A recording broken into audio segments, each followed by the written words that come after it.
It's happening right now. China has broken ties with Russia. The game against Putin has begun. Beijing is taking entire regions away from the dictator. A direct hit. Slovakia is adding fuel to the fire. The world is shouting. Now Ukraine is leading. Allies are taking decisive steps and right now are sinking Moscow. Hell has begun. Trump is making his final push. Tomahawks are being prepared for launch. The Ukrainian armed forces are on standby. A strike that will break Russia down to atoms. Putin is groaning. The Cubans have captured the world's second largest army. All this in our episode Hell Point. Xi Jinping made Putin a laughingstock. A sharp turn from Beijing. The Kremlin is in shock. China demonstratively turns away from its ally. Moscow expected support, but got a slap in the face in front of the whole world. The balance of power is shifting. Beijing is betting on itself, not on doomed Russia. The situation is escalating and now the Russian Federation is becoming a colony of the Celestial Empire. What a turn of events. The axis of power seems to be shifting. Don't miss the first details about Russia's public humiliation coming up next. China is Russia's main partner, helping it keep its economy afloat and wage war in Ukraine. They shouted that China is doing great. China is doing great. Hooray for China. In Chinese, I'm joking. On the solid and firm basis of real and direct contacts with President Vladimir Putin in various important forms, for the significant benefit of the dynamic, robust, and long-term development of Chinese-Russian relations, which are crucial for both nations. But is it really so? After all, at the same time, China denies selling weapons or components to Russia, and Chinese banks have stopped transactions with Russia because of sanctions. Millions of Chinese soldiers. That would be just what we need right now. Why do you think so? Why not? Why? Do you really think soldiers should die? I look at the Belgorod region and think how much we lack the Chinese army. The People's Army. Very often we hear statements from China that China has never sold troops to Russia and that China supports the territorial integrity of Ukraine and wants an end to the war in Ukraine. Just 3 years ago, propagandists were triumphant. They said, let Western companies leave, we'll buy everything from China. Now we've bought a wonderful, completely Chinese car. It's amazing. Many, many times cheaper than the cars we used to buy before. I bought myself 3 pairs of Gucci shoes. 2,000 hryvnias each. Wonderful. Probably made somewhere in that same China. Though I hope it was made here too. It's a knockoff, of course. Now I buy on principle. Only knockoffs. There's no need to even comment on what came of this. That same Chinese support for the Russian economy resulted in the bankruptcy of Russian manufacturers. And just look at what the soldiers are driving, for example. What, Russian-made vehicles, right? You have to be a real patriot to drive a Patriot. Because it costs a fortune. It breaks down all the time and the spare parts are insanely expensive. That's why the guys drive Chinese vehicles. But now, are Russian motorcycles needed? No. For some reason, it turns out there are a few Russian ones. There are no Russian ones at all. What are we even talking about? There are no Russian motorcycles. So what is this? They know what's going on. If you look at the Russian Federation from an economic perspective, they just use it as a basic sales market. Anything that doesn't relate, let's say, to the military. In the military industry, civilian engineering is considered to be reduced to zero. And Russia has literally turned into a raw materials appendage for China. By the way, Foreign Minister Lavrov came up with a very apt metaphor, calling Putin Xi Jinping's donkey. As they say in the East, the guest donkey belongs to the host. Therefore, all programs naturally depend on those gracious proposals that the Chinese president and his team made to our president. Essentially, all China needs from an economic standpoint is cheap raw materials. Which, by the way, Russia has in abundance. It's not just gas and oil, but also lithium, timber, valuable metals, and in fact, gold as well. In other words, all the things that are then used in China itself to produce goods for the entire world. Moreover, this situation manifests itself in completely different aspects. In China, new official geographic maps have been approved where certain parts of Russian territory, for example, Bolshoi Ussuriski Island, are recognized as Chinese territory. In fact, the Chinese have already settled vast areas of Siberia and turned the territory into their own colonies. The Chinese dragon is unlikely to stay on the sidelines simply because it has historical claims to a significant part of our Far East. Then that's a fact. Of course, at first there was enthusiasm, but it gradually faded. And eventually we all realized that Asina had become a Chinese colony. It's simply a slave-owning enterprise. Slave-owning or a prison, call it what you want, where they put overseers to keep the workers in check. Because this kind of exploitation still exists. And the workers in Asina went out for The Asina Not China protest. And they also threaten, they regularly threaten, saying you won't be able to get a job anywhere in this city. here's your black mark. So just sit quietly and keep your mouth shut for your 15 to 30,000. They are very good at waiting. And this ability to wait, it's also about the integration of the Chinese into the territory of the Russian Federation. And in fact, on a larger scale, it is already Annexation, and even more than that, if you pay attention to Chinese maps, where Chinese names are already being written. Well, listen, why do you need to declare war for that? On Russian TV, they are already showing segments about how to find a Chinese husband. And in Russian schools and government institutions, Chinese language is being actively studied. Kirkirkan.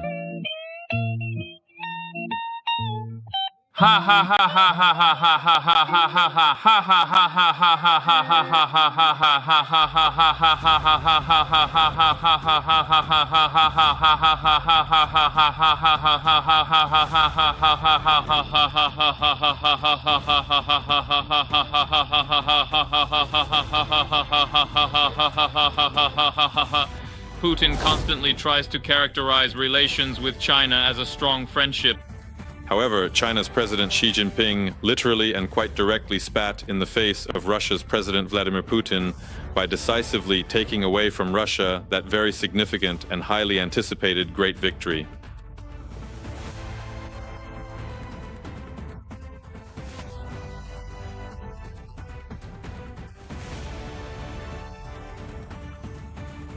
But I couldn't resist. I ate a second one. It hurt, but it was delicious. China and Russia, being the main theaters of military action in World War II, made a decisive contribution to the victory over fascism and thus laid the cornerstone of the post-war world order. China and Russia are neither friends nor partners. And this is important. As soon as China has enough motivation to limit its cooperation with the Russian Federation, believe me, it will do so. Russia, in fact, has no choice at all. Either be friends with China now or face economic collapse and as a consequence political, military and all other collapses at the same time. So it turns out that China is not helping Russia save its economy or win the war at all. It is simply taking advantage of Russia's weakness to seize its resources and strengthen its own influence in Asia. Right now, Slovakia has struck at Putin, bursting in unexpectedly and shocking everyone. You have to see this. Fico has literally switched off Moscow. A fateful decision has been made. Bratislava is flooding Ukraine with weapons. Important documents have been signed. You have to see this. A course for total support of Kiev, Slovakia has dared to act. The Kremlin is in agony, losing allies one by one. All promises have turned to ashes. The Ukrainian armed forces are gaining unprecedented strength. Don't miss the first details about the shocking changes on the world stage coming up next. Our goal is to end the war as soon as possible so that Slavs stop killing each other. The war could have ended 3 months after it began. He is known for his harsh anti-Ukrainian statements and openly pro-Russian rhetoric. There are no moral, historical, or legal reasons why Slovakia should be drawn into the war. Now, Fico is trying to find a balance between the veto and he is still trying to maintain a more balanced position. At the same time, yes, as was said absolutely correctly, to try to sit, preferably on several chairs at once. And as long as it is possible to delay giving up Russian energy resources, that's how long they will delay. A country that has repeatedly threatened not to vote for the allocation of EU financial aid packages to Ukraine is now once again acting as a partner because it knows the value. Slovakia will try to balance, considering that they still continue to buy and transit Russian energy resources, both for themselves and for others. They will try to maintain a balance. They will not transfer their military equipment to Ukraine. Equipment, yes, in the form of military aid packages, but at the same time, the fact that Slovakia's position already Slovakia has evolved to the point where they themselves are ready, but such a gesture of goodwill shows that they are prepared to help Ukraine even with humanitarian aid, even in matters of demining. This is actually already a good step forward. Slovakia will provide Ukraine with equipment for demining and evacuation. This was announced by Prime Minister Denis Shmyhal. The package will include not only Bozena vehicles, the legendary armored machines capable of clearing mines in just a few minutes, but also engineering and construction equipment, transport, demining systems, and medical evacuation means. During the meeting, he thanked his Slovak colleague for the assistance that is saving the lives of Ukrainians. We feel Slovakia's support on our path to achieving a just and lasting peace. Slovak Defense Minister Robert Kaliňák confirmed that Slovakia is not stopping at what has already been achieved. Well, and Fico thought, this way Europe is pleased and Moscow won't be too offended. But despite these challenging circumstances, the comprehensive assistance provided is undeniably very important and indeed crucial for the continued resilience and recovery of Ukraine. Kaliňák specifically noted that they are currently actively working on developing and implementing new, mutually beneficial joint projects and collaborative initiatives between various Ukrainian and Slovak companies, aiming to foster economic growth and strengthen bilateral ties. A significant increase in the production of artillery ammunition and indirect fire systems to strengthen defense cooperation with Ukraine. We are open to investments in joint defense projects on both sides of the Slovak-Ukrainian border. That is why I included several representatives of the Slovak defense industry in my delegation. By the way, the previous 13th package of military aid to Ukraine was provided back in February 2022. Bratislava managed to object to allocating funds to Kyiv at least 3 times. First in October 2023 and then in January and March 2025. Immediately after the Prime Minister of Slovakia, Robert Fico, visited Moscow, he stated that Slovakia would not support Ukraine. The Slovak Republic will not support Ukraine either financially or militarily to continue the war. If others choose to do so, we will respect that. Each of these pauses played into the hands of the Kremlin, while our defenders on the front lines were left without crucial assistance on the battlefield that could have helped preserve territory from the Moscow enemy. Well, and Fico explained this in various ways. Sometimes he said it was necessary to focus on internal problems, other times that the principles of support needed to be reconsidered. The Fico government also rejected an aid package worth 40 million euros, reducing military support to humanitarian and non-lethal assistance. We can see that Slovakia is now trying, let's say, with a visit to Ukraine. For the defense minister to send a political signal not only to Kyiv but also to Brussels that Slovakia is ready. Ready to pursue a more balanced policy rather than, let's say, an anti-Ukrainian or anti-European one. Fico's wavering between European integration and a pro-Russian tilt will not lead to anything good. We are seeing a classic realpolitik approach from Prime Minister Fico of Slovakia, and most likely this will continue to be Slovakia's main course. The Slovaks have repeatedly taken to the streets because, after 2 years, they realize their disagreement with the pro-Russian policy of their Prime Minister, who does not mind shaking hands with the Kremlin dictator who started the war.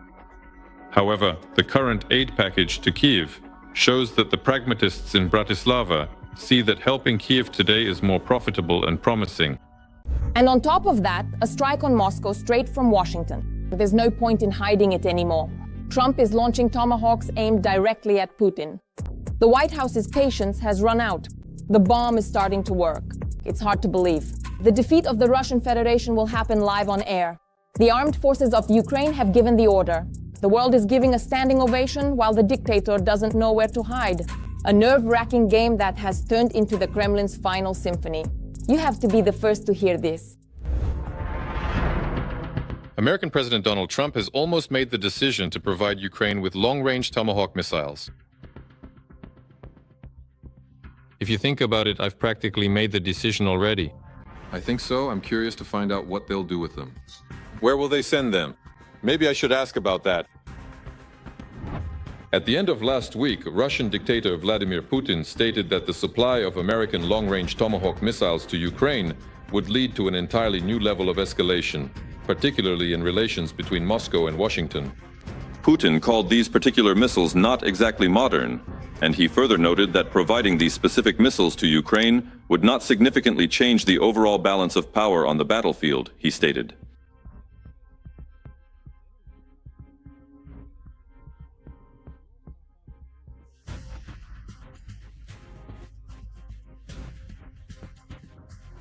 The fact that the US is considering a much wider range of weapons they could sell to European partners for Ukraine is truly a game changer.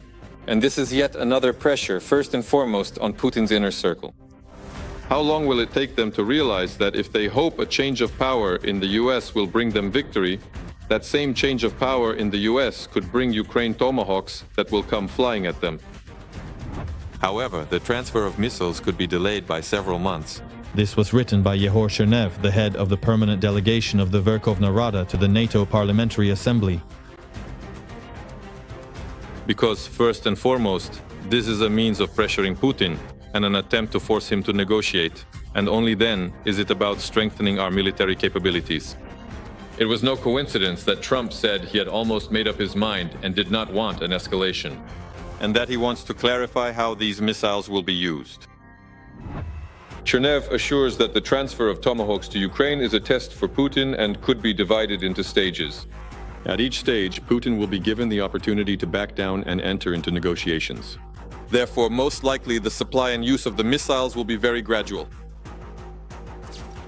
Tomahawks is a well-known term, which is why we are discussing it. But the difference is that there are other types of missiles that are not well known, which may be less restricted than the Tomahawk. The Tomahawk is not a new production. These are fairly old missiles. But these newer missiles, whose names no one will mention if they are also provided to Ukraine, will undoubtedly pose a huge problem for Russia.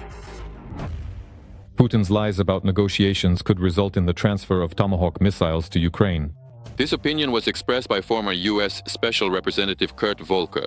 Volker believes that Russian President Vladimir Putin personally misled the American president. This refers to Putin's promise to Trump to hold negotiations with Zelensky, which Trump announced at the White House after meeting with Putin in Alaska. I think there are indications. And one of these indications, by the way, is the ongoing strikes on Russian oil refineries. Let me remind you, Trump's predecessor Biden supported Ukraine, but at the same time said, no, let's not strike Russian targets. And Ukraine stopped doing it. Donald Trump does not support Ukraine as much. Moreover, in the first half of the year, it even seemed that he was probably more in favor of Russian territory than Ukrainian. Now he is somewhat changing his approach, maybe even quite drastically, but again, as analysts point out. The Institute for the Study of War writes that if Ukraine is given tomahawks, about 2,000 Russian military and industrial facilities could come under potential attack. From Shaheds in Yelabuga to bombers in Engels.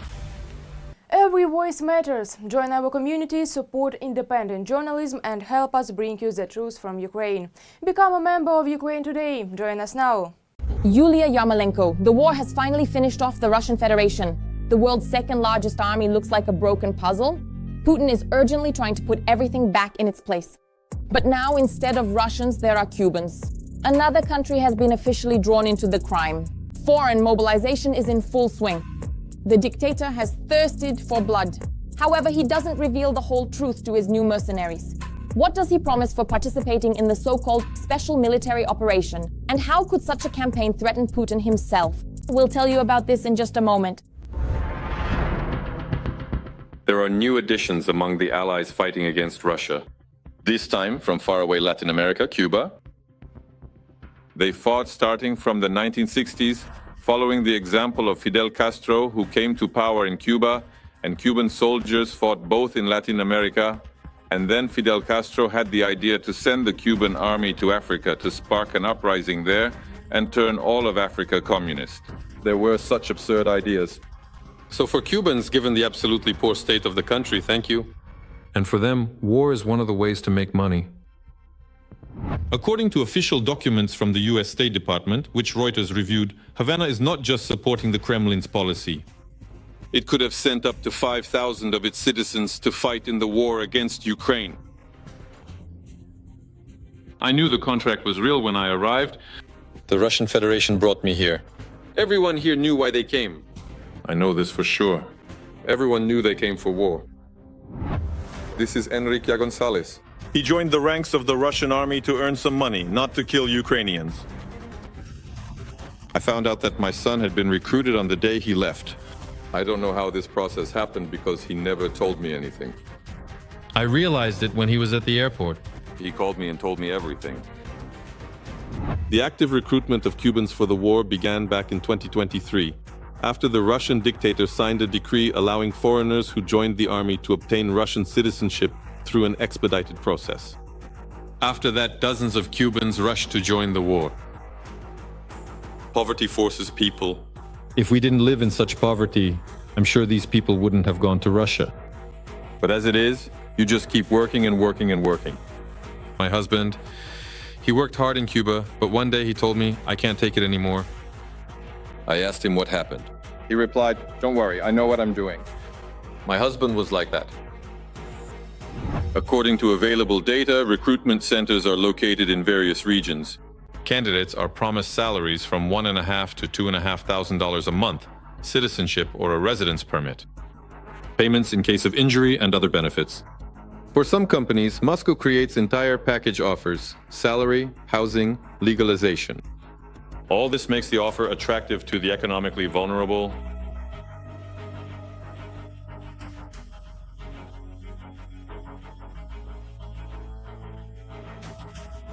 We are referring to individuals, human beings, the population, the general public, the community, the citizens, the residents, the folks, the masses, the populace, and the common ordinary people. The answer lies not only in the Cubans who are fighting, but also in the numbers available online. We're talking about 3,000 North Korean soldiers and several thousand mercenaries from African countries. The intermediaries include, among others, travel agencies. Thousands of foreign mercenaries are being recruited into Russia's so-called Volunteer International Battalion.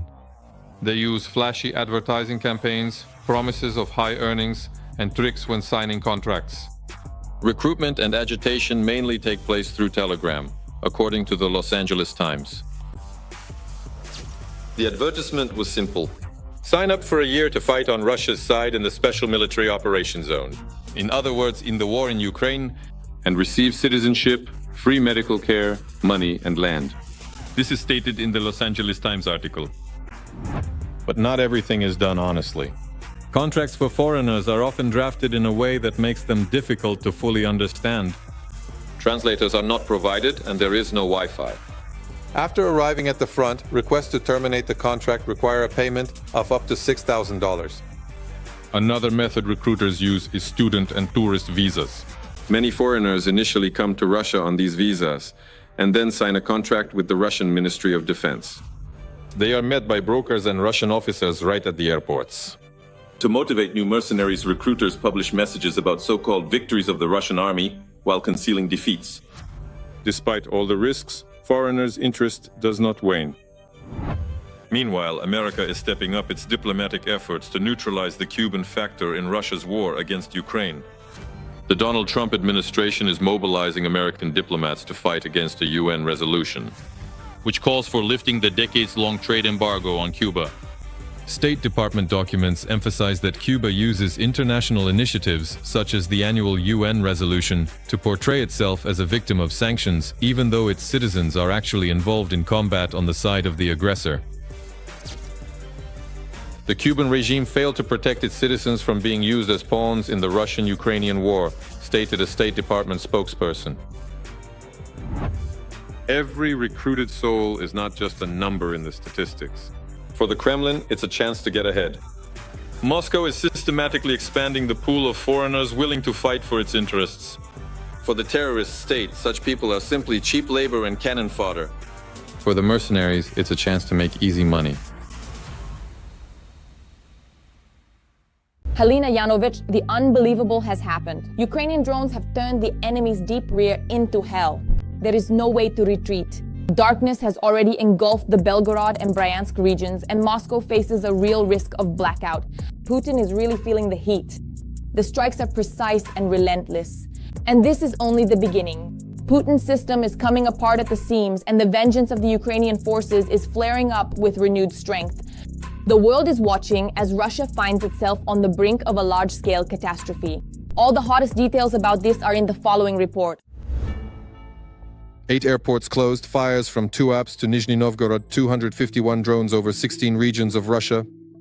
From October 5th to 6th, Russia suffered the largest-scale Ukrainian drone attack in the past 6 months. A strike was carried out on the CHP in Klincy, Bryansk region. There, power outages began. And in Belgorod, there was a blackout. Part of the city was left without electricity for a long time. And this is not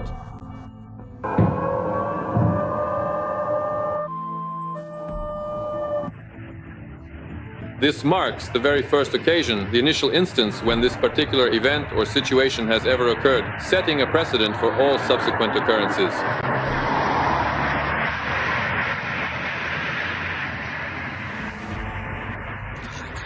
On the eve of winter and the heating season, Russia is once again routinely striking Ukraine's energy infrastructure. And now, for the first time in more than 3.5 years of war, Kyiv is not only threatening retaliatory strikes, but actually carrying them out. The president himself says this: if they threaten a blackout, for example, in the capital of Ukraine, then the Kremlin should know there will be a blackout in the capital of Russia. Any action by Russia aimed at harming Ukraine will provoke a symmetrical response. This also applies to the energy sector. The president said it absolutely correctly. We will find both the means and the weapons. Then we will carry out these operations. They will definitely understand that in this way they will not achieve an advantage. Any action by Russia will definitely be met with countermeasures. Andriy Hnatov, Chief of the General Staff of the Armed Forces of Ukraine. A blackout in Russian regions and even in Moscow is entirely possible. There are several reasons for this. One of them, of course, is retaliatory strikes on the energy system. And the second is the sanctions that are already in effect. And accordingly, the inability to purchase spare parts and equipment, while the existing ones are degrading and becoming unfit for operation. Russia's energy sector today is a powder keg. The capacity deficit reaches 25 gigawatts. This is not an isolated failure, but a systemic collapse. And this is even before any systematic strikes which Russia itself is bringing closer with its actions against our energy sector. Instead of investing in its own thermal and hydroelectric power plants, Moscow is losing reserves due to sanctions and aging equipment.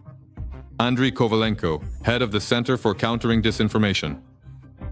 If Ukraine starts systematically striking thermal and hydroelectric power plants across all regions of the Russian Federation, as happened in the Bryansk region on the night from Sunday to Monday, it will be very difficult to restore Russia's energy sector.